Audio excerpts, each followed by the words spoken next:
Hi, thank you for clicking on this video and welcome to our tarot card reading. Welcome to Taroverse. This is my channel.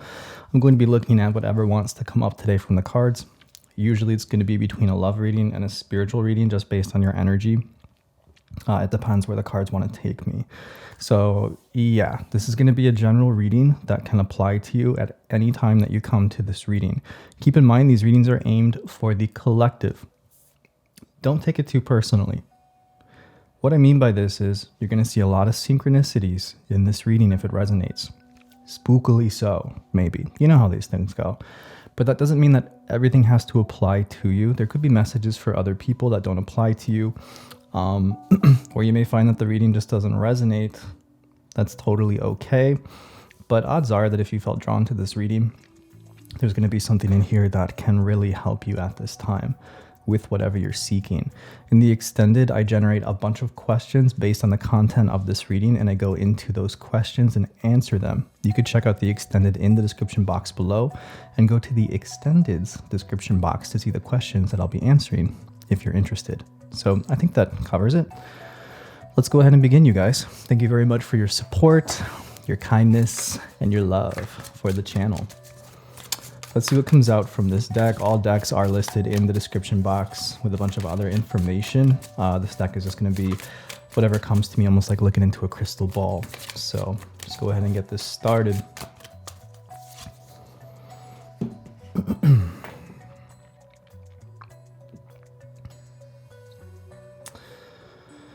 All right. Some of you feel really stuck or really caught, like you know what you want to do and you know where you want to go, but like you can't, like you feel just very stuck in a particular energy or a particular situation. You can pause on this card if you want to take a look at it.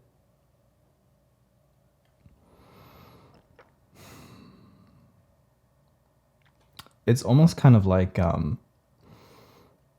there's this feeling like you're hurting yourself too. I don't know exactly what that means, but by being stuck or by struggling, you're also hurting yourself. You know, in that Saw movie, I think it was the first one, because like, I don't know how you could watch more than one of those, but the first one was good though. But I think it wasn't the first one. Maybe I saw a couple others, but there's this like box where the person reaches their hand in, right? And there's all these razors, so they can't take it out. Horrible shit, like absolutely horrible. That's what these razors are reminding me of. It's like you're putting your hand into a trap and you can't take it out unless you hurt yourself. But by staying in a particular situation, you are hurting yourself. See, there needs to be movement and there needs to be change. What I'm probably picking up on is a fear or apprehension of perhaps making the change because that feels painful. But there's a difference between something being physically painful, like actually hurting you physically, and what your mind perceives as is going to be painful in the future if you do it. I feel like that's shadow tricking you to actually stay in a particular situation because it's tricking you to think that it's painful to make a change. Even if you know, like objectively, like the change is positive that you need to make, for some reason it feels painful to make the change or something like that. It's a mechanism. It's like a trick that's keeping you stuck in a certain situation, stuck in a web.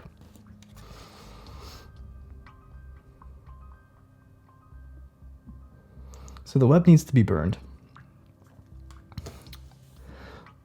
That's a chemical reaction. When you burn a piece of paper, you can never put the paper back into what it was. When it's burned, it's completely transmuted. There's no going back. Some changes you can go back to. I can change my hat. That's not a chemical reaction. I could put on a blue hat. I could take my hat off. I could play with my hair, do a different hairstyle, whatever. If I burn my hat, I can never put the hat back on again. There's been a chemical change. It's completely different. Your situation, part of maybe why it's scary is because when you make this big change or do what you want to do or have to do, it is more like a chemical change where there is no going back. But that's how it's supposed to be. That's correct. That's good for you. I feel like you're about to make changes in your life that are for the positive, for the better. But there's just fear surrounding it, essentially. So you really need to sit and ask yourself, like, okay, Why am I in this fear? Like, why am I sitting in this fear? Like, where's the fear coming from? Where's the anxiety coming from? Why can't I make the changes that I know are good for me? Or why can't I face something? For some of you, it's less there of changes and more like facing something, confronting something. That could be shadow, that could be issues, stuff like that. It could be like doing the deep work, doing the shadow work. But it's the same concept, I feel like, energetically, that I'm picking up on. If it's not change, it's confrontation, but both are kind of one and the same, to be honest, right? So beware of these mental traps that your mind can set. And maybe one of the reasons that the movie Saw is so popular, at least in the United States, it's not because we're a completely depraved society, which is one theory, but it's because that they're metaphors for things like this deep down. Our subconscious picks up on it, but our conscious sure doesn't. And we consume this kind of content because in some way we see some like little sliver of truth in it, you know what I mean? For the things that we're actually facing on a spiritual level. Like there's like a light side to it, right? All stories are based on this kind of stuff. Even the gruesome ones. All right, so we have block, reflection, surrender, and consciousness. So we have this like journey, like coming to consciousness. And for those of you that are fans of the overhead, it is coming back, but just don't feel like it right now. So block and reflection. So where you feel stuck right now is always an opportunity for further reflection. And you basically just have to sit in a feeling of stuckness or a feeling of pain or a feeling of whatever it is you're feeling as you come into this reading. And that's a chance, it's an opportunity to reflect. But you have to actually reflect. You have to actually take the time to breathe and sit with yourself and sit with your feelings and sit with what's going on and figure it out and let it come to you. There's a card in another deck that I use. I don't use it on the channel, but it's called Confront, and it shows a guy looking at like a portal, and the portal's all dark, but there's light all around him. And it's like about facing the shadow and stuff, and that card keeps coming to me in this reading. So some of you really have to confront an aspect of your shadow to move forward, to face it head on, to admit a truth, to bring it up from the subconscious, to sit with something, to not run away from something, stuff like this. The blockage will be there until you choose to do that reflection. It could last your whole life if you want it, and you'll find ways to run away from it and to escape it, but it will always come back to you until you actually confront it and transmute that energy. One thing that might be helpful is surrender of the situation. And this is a theme that I talked about, I think it was the last reading that I released a few days ago. How if you feel like there's no right way to go, then it's not about making a choice. It's about just allowing yourself to actually feel this feeling, this state of defeat. And through that, your ego dissolves and then actual clarity comes to you. But I think a lot of people just struggle and try to find the right way and try to pick a way and pick a way forward and just try. But you actually have to feel kind of beat down and defeated. I don't know how else to explain this with words. I can articulate it a little better each time the energy comes to me, but if you just surrender and just allow yourself to be in a way that you don't want to be, I feel like then that's where the true power, that's where the true strength comes from. And I feel like that's how you get out of those dark nights of the souls, or whatever you want to call it, whatever that energy is. So many people just want to rush to something, rush to make a change, or immediately declare themselves having won or healed or this or that, as soon as a bad situation presents itself. But what if you just like sat in it, What if you were just there and just allowed it to flow without doing anything besides just like looking at yourself, reflecting and feeling, going about your daily life and activities, not trying to run away from pains or anxieties or bad thoughts, people or situations, but just saying, okay, what the fuck ever. You have to have a really don't give a fuck attitude to do that. You have to really not give a fuck. Because if you do care too much about yourself, how you are presented to people, your feelings, then you're going to choose all these different ways to escape and try to do all this stuff to just not be in that present moment. One more thing that was coming to me from this card, it's all related to this. I was so drawn to this deck, and I haven't used it since October when I got it. Cool deck though. So the candle in the middle kind of shows the way out, I feel like, or the way forward or the way in, all the same. For some of you, it might actually be lighting a candle, but what do candles represent would be what you would want to figure out. It's a metaphor for consciousness, for peace, for surrender, for manifestation, and for unity with you. It's like a unifier between you and the energy, you and the other side, you and the universe, you and your higher self, you and God, stuff like that. So in these times of reflection, non-action, in these times of, if you want to call it a struggle, you're not alone. And you have a choice to connect, if that makes sense, to yourself and to higher energies. You could do that literally through a candle, or just use the candle as a metaphor, that ability is there through many different ways.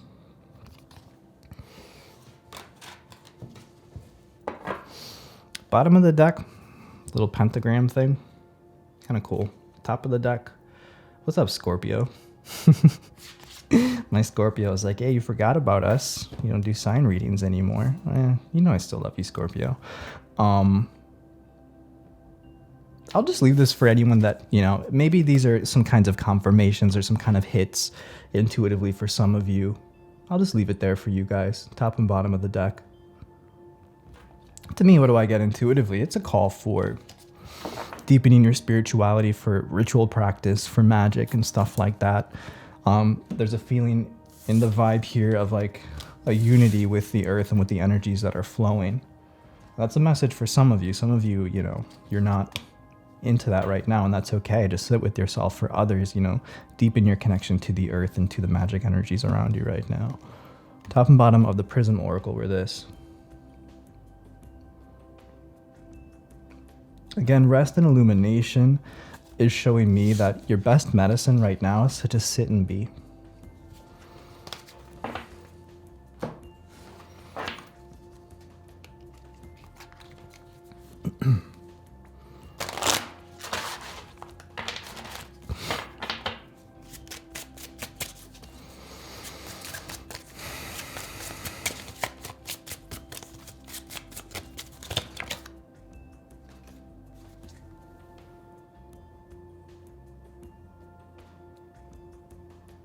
A lot of creepy crawlies showing up between the scorpion and the spider.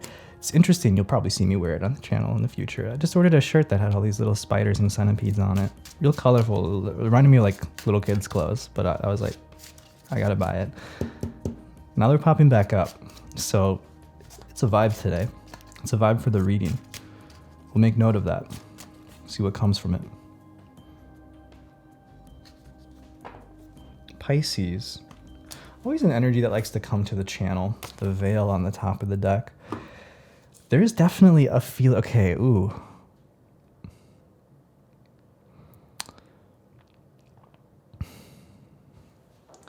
There's things you don't want feeling or happening that are happening right now. You can escape it, but those things are not inherently bad. You're giving it the connotation of bad. You're projecting badness upon these aspects of yourself or of your life that are popping in. Spiders and centipedes do more good than harm. You choose to say they're ugly and creepy. You choose to stomp on them when you see them or run and shriek. Nobody made you do that. They're just living life, eating things. And maybe it's time you started to look at the things around you that you were choosing not to look at.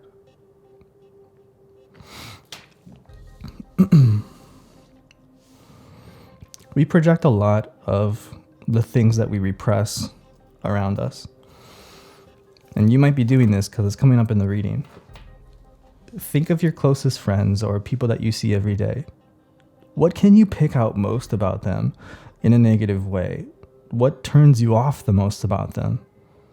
That stuff inside you that you haven't dealt with or fully assimilated. And you see it so clearly in these people because you're pushing it down, but you push it down and it pops up in other places, right? If you dealt with it, you'd still be able to see this kind of stuff, but you'd be able to work with it in a healing way. It wouldn't bother you. The fact that these things bother you and that you see it clearly and that it bothers you is showing you inadvertently these aspects of you that you got to deal with.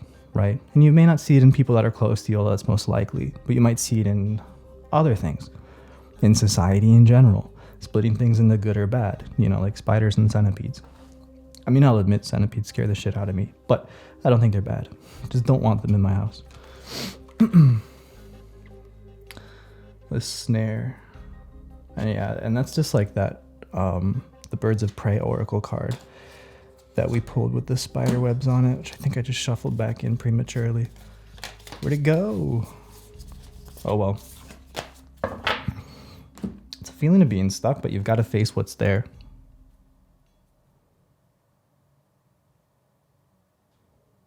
You don't like it.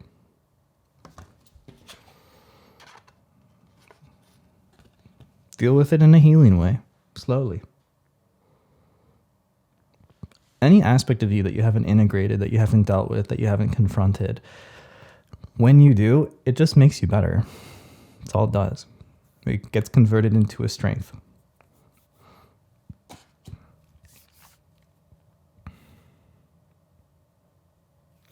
But I don't feel that you're in a chaotic period of your life. I feel the fact that you're not is the reason that these cards are saying that you could actually explore these things from a safe place, and is why the stuckness, the lack of movement, is even imposed. You know what I mean? It's your exploration period.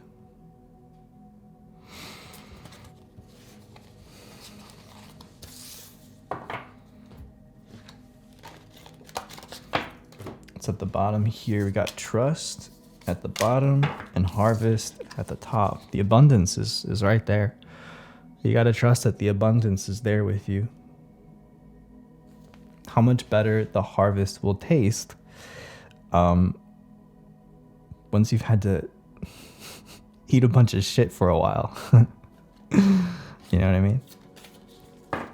And that's the only way you can understand how good an apple tastes. Because if you've just been eating fucking apples your whole life, you're not even going to think twice about the next apple you eat. All right, let's do some tarot, see what comes up.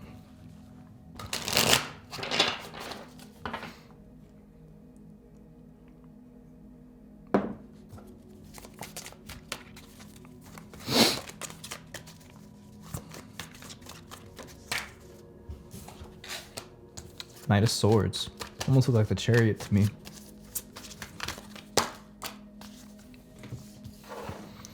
Nine of Wands, Eight of Wands, Ace of Swords. This is all about the way that you think and look at things. Your perception's really coming out here in this reading.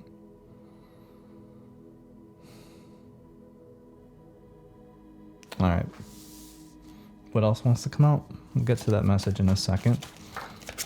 What else wants to come out here? King of Wands, Father, the Temptation, the King of Coins. Being tempted somewhere, don't do that. Don't do that. The Emperor, Three of Cups.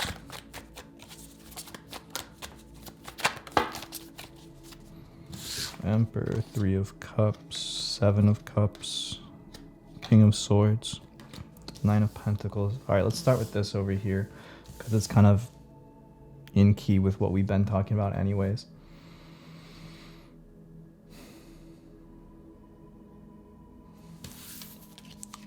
Again, this is about challenging your perceptions and keeping your mind sharp. I'll leave it at that. But I also see things growing. Seeds that you planted are growing at this time. So something's definitely coming to you.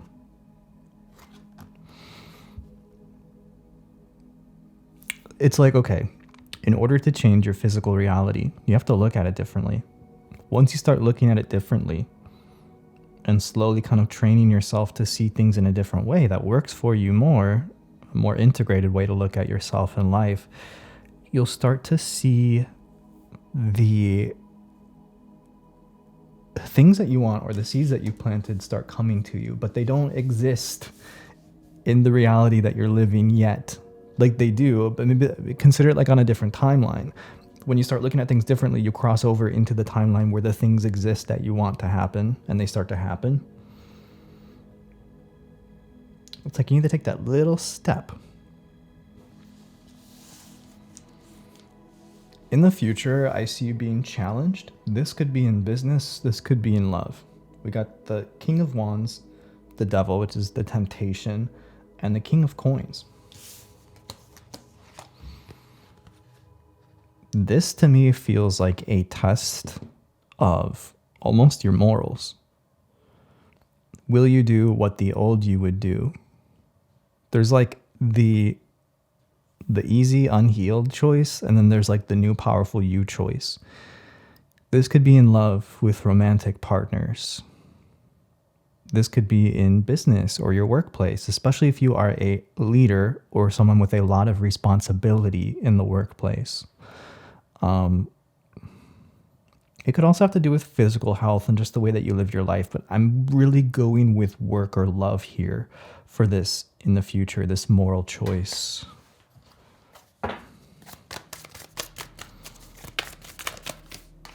We're getting trust, birth, and tears.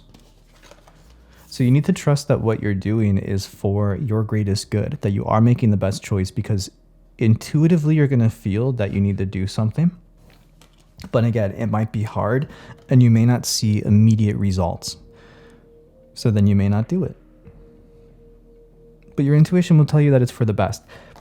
A clear example of what I'm talking about here is get rid of the fucking toxic ex and make space for somebody new to come in. Trust that somebody new will come in. Stop fucking around with the toxic ass ex or person who's like your toxic ex.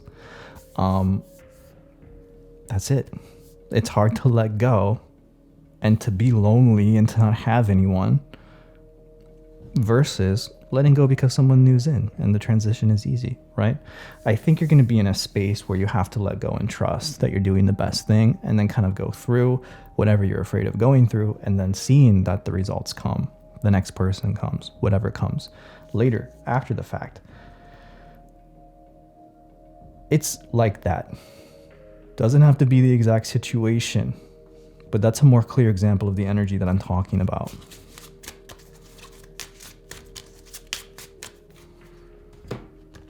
Because I tell you what, people, I see this with friends, I see this with readings, they don't want to be lonely. They will literally drink poison from a glass because it gives them company, then sit by the lake by themselves and enjoy fresh water. I swear to God. What did we get for the cards? Libra and the Mourners. Look at that. First of all, the Mourners has three people. 1, 2, 3, you, them. Libra showing balance in a situation, but you needing to create that balance. Mourners showing mourning with that tears card. You have to let go of something that you don't want to let go of, but you do know it's for the best. Understand that that situation is giving birth to something new on that new timeline. You got to trust. We see the 3 of Cups down here as well. So this may be a message that is, again, going to relate to your current or future love life, where there may be a letting go, a choice, 3 people, etc., someone new, someone old. I do feel that this is going to loosely resonate. It's not going to be 100% for you, but the metaphor and the energy will apply directly to your situation, if that makes sense. Sometimes I feel like, okay, this is going to be what your situation is, but I feel this is more metaphorical.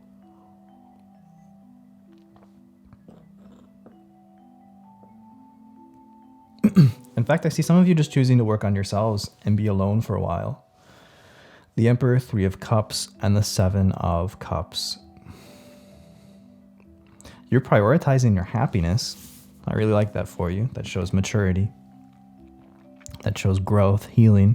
When you start to prioritize things that are like inherently good for you versus just feeling lost and flopping from like person to person, not really asking introspective questions, like this stuff shows that you're like healing, growing, just wiser, right? So that's kind of where you are right now. I see you prioritizing this kind of good stuff for yourself.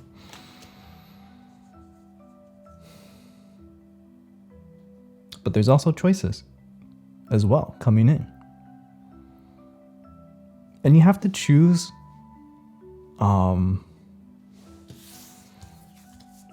you're choosing as if you're single. You're not choosing based on other people. I feel like you're choosing between people and relationships. Again, this could go back to work, but I feel like you need to think of everything you-centrically. And that doesn't mean be a narcissist. It means, what is best for me? Who's nourishing me? Who's there for me? Who's best for me? What is best for me? Not what can I sacrifice for them? Not what is making me desperate, but what is best for me? Who is good for me? You should be asking in that kind of context. Because I feel like when you start looking for who's coming through and who's good for you, first of all, there's a very stark reality that you must face. And that's that a lot of people suck that you're probably talking to romantically. But then it also empowers you to find the right person. But when you start looking at it this way, you may be single for longer than you expect.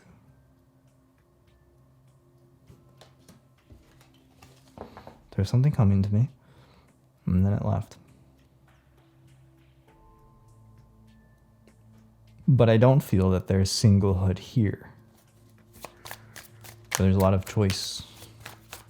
So why does it feel like you're single, but there's also like all these choices and all this love? Maybe it's just because like you're strong. Fear and love. Some of you, however, may be purposely single for too long out of a fear of love. The other end of the spectrum, right? And then you would want to kind of look at, how can I show up for the other person? How can I show up in love? And you don't want to be scared of that, right? Because one of the reasons that you may have kept yourself single for so long is because you're scared that when you do show up, you're going to be rejected or hurt, right? It's important that you love yourself, and it's important that you know how much love that you have to give. And if you know how to find people that meet you in the way that you want, you almost have to take a leap out of that fear and to just open up. The fear is of being rejected, right? For putting that wall up. Don't be afraid of being rejected. Don't look at it as saying anything about you anymore, because it doesn't. Because you know yourself, you're strong with yourself. If someone finds that they're not right for you, then that is just confirmation for you that the right person has yet to come. But I'm feeling a fear of rejection for someone or some of you as well.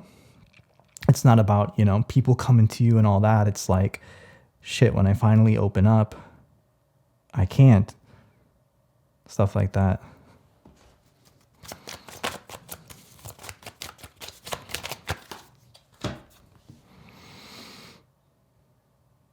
Determination. Yeah, this is going into you accepting yourself. The more that you accept yourself, I think the more that you get over this fear. Just got to fill yourself with love. And not a false sense of it. Like, I don't need love, or I do love myself. Everyone sucks. No, it's not like that. If you think everyone sucks, that's a you problem. Because then all you're going to see is people that suck around you. I don't know how else to say it.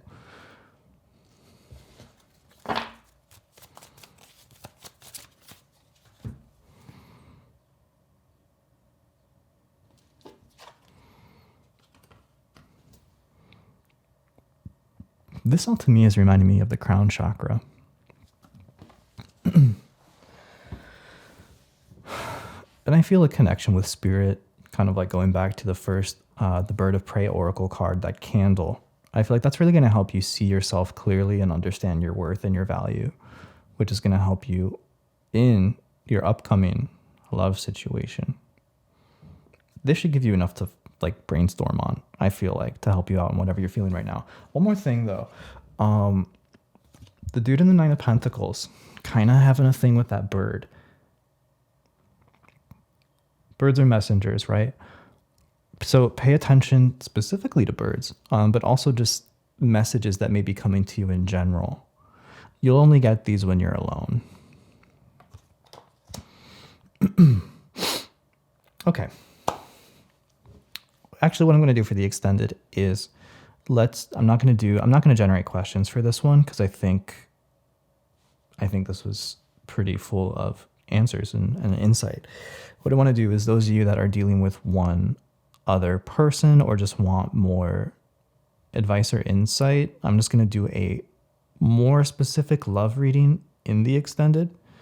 So I'll draw for you, your person, and just see what we can kind of get for that reading for those of you that feel that I'm picking up on your energy and want that deeper love reading, right? For the specific person that you have something on your mind with. Well, let me pull a couple cards to start off what that energy might be for the love reading, just so you guys can know, you know, before you get into the extended there. All right, so what's this love reading going to be about?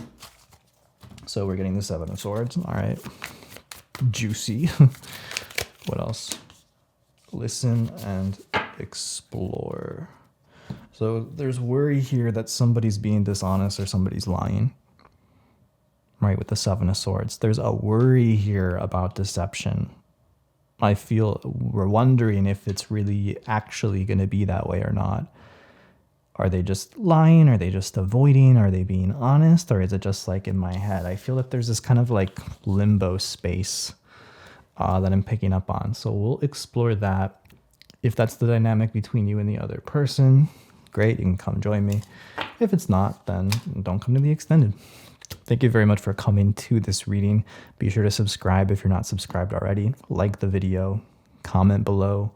That helps the algorithm, and I will see you next time. Take care.